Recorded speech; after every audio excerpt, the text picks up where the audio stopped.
I'd like to ask you, what do these three people have in common? Well, you probably recognize the first person. I'm sure you're all avid American Idol.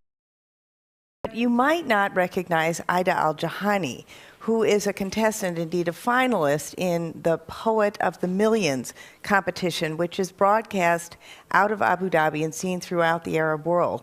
In this contest, people have to write and recite original poetry in the Nabati form of poetry, which is a traditional Bedouin form. And Lima Sahar was a finalist in the Afghan Star singing competition. Now, before I go any further, yes, I know it all began with Britain's Got Talent. But my point in discussing this is to show you, I hope I'll be able to show you how these merit-based competitions with equal access to everyone, with the winner selected by voting via SMS, are changing tribal societies. And I'm going to focus on Afghanistan and the Arab world with the UAE, how they're changing tribal societies, not by introducing Western ideas, but by being integrated into the language in those places. It all begins with enjoyment.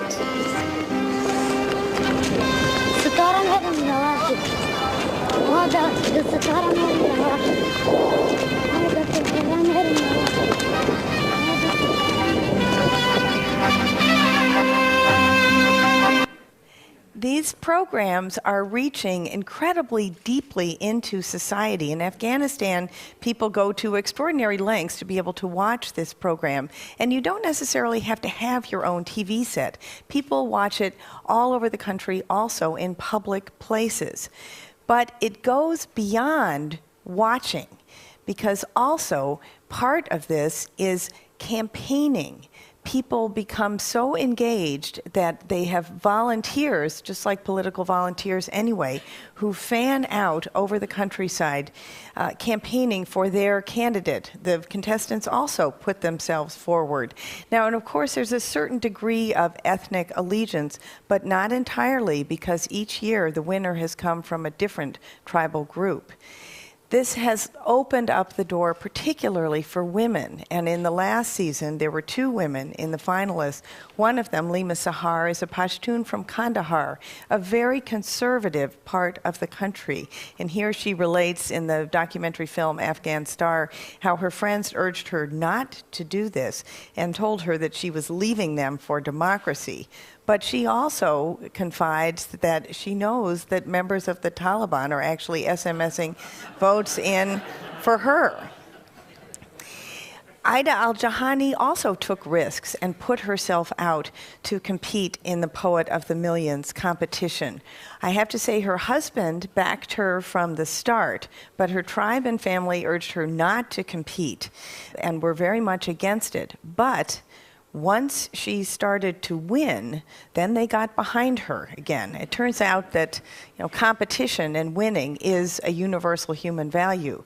And she's out there, her poetry is about women and the life of women in society.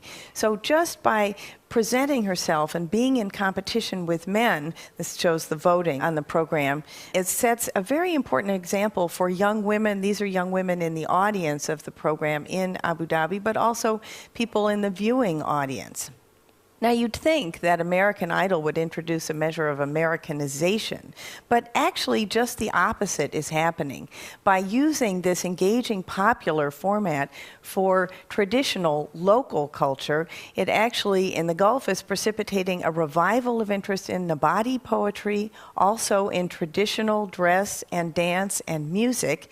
And for Afghanistan, where the Taliban banned music for many years, it is reintroducing their traditional music. They don't sing pop songs, they sing Afghan music.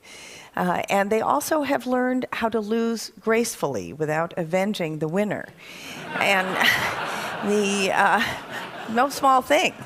And the final the final sort of formulation of this American Idol format, which has just appeared in Afghanistan, is a new program called The Candidate. And in this program, people present policy platforms that are then voted on. Many of them are too young to run for president, but by putting the issues out there, they are influencing the presidential race. So for me, the substance of Things Unseen is how reality TV is driving reality. Thank you.